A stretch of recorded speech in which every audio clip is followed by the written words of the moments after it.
ফ্লাইওভারের নিচে লাল রঙের একটি ছোট্ট দোকান, আর সেই দোকানের চারপাশে চোখে পড়ে নানান উপদেশমূলক উক্তি, যা শুধু ক্রেতাদের মন ভালো করে না, বরং জীবন নিয়ে ইতিবাচক চিন্তা করতে উদ্বুদ্ধ করে। 10,000 টাকা নিয়ে আমি শুরু করেছিলাম, আস্তে আস্তে আল্লাহর রহমতে আর কি চালাইতেছি। এই দোকানটির নাম মির্জা মোহন প্রতিবন্ধী স্টোর। দুরারোগ্য রোগে আক্রান্ত হয়ে দুই পায়ে ভর করে চলার ক্ষমতা হারান মির্জা মোহন।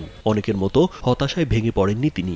শৈশব থেকেই তার স্বপ্ন ছিল নিজ পরিশ্রমে উপার্জন করে সংসার চালানোর। শুরু থেকে আল্লাহর রহমতে ওই দেয় নাই যে ওই দিক দিয়ে যে চাই মানুষের কাছে চাই এই করবো,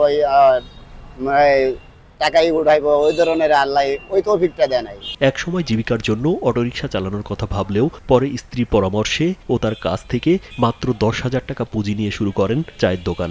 কামন ব্রো, এসব অনেক কিছু আসবে আর যাবে, এক্সপার্ট কিন্তু থেকেই যাবে। এর মধ্যে 5,000 টাকা দিয়ে কেনেন দোকানের সব উপকরণ, আর বাকি 5,000 টাকা দিয়ে কেনেন চা, চিনি, দুধ সহ প্রয়োজনীয় মালামাল। নিজ হাতে যত্ন নিয়ে সাজিয়ে তোলেন দোকানটি। আমি তো প্রথমে মনে করেন রিক্সা চালাতে চাইছিলাম, কিন্তু রিক্সা চালাই নাই, যে এইটাই আপনার ভাবি করে দিছে যে হ্যাঁ দোকানে এই করে আমরা রিক্সা তো ঝুঁকি।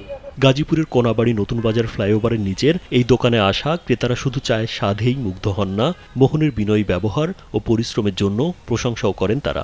অন্য 10 জন দোকানদারের মতো উনি না, কারণ উনি একজন প্রতিবন্ধী মানুষ হিসেবে আমাদের সাথে যে ধরনের সম্পর্ক আছে, মোটামুটি আল্লাহর রহমত ভালো সম্পর্ক।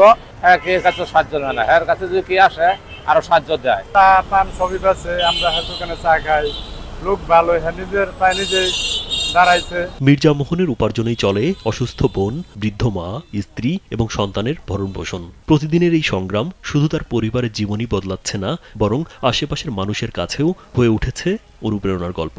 বাইরে থেকে যদি কিছু সাহায্য দিতে হয়তো ওনার প্রতিষ্ঠানটা একটু চলার মতো একটা সুবিধা হইতো। আর যদি সরকার থেকে যদি সাহায্য করে তাহলে সরকারের কাছে আবেদন, এটা অনেক ভালো হবে। মির্জা মোহন প্রমাণ করেছেন প্রতিবন্ধকতা কখনোই জীবনের শেষ কথা নয়।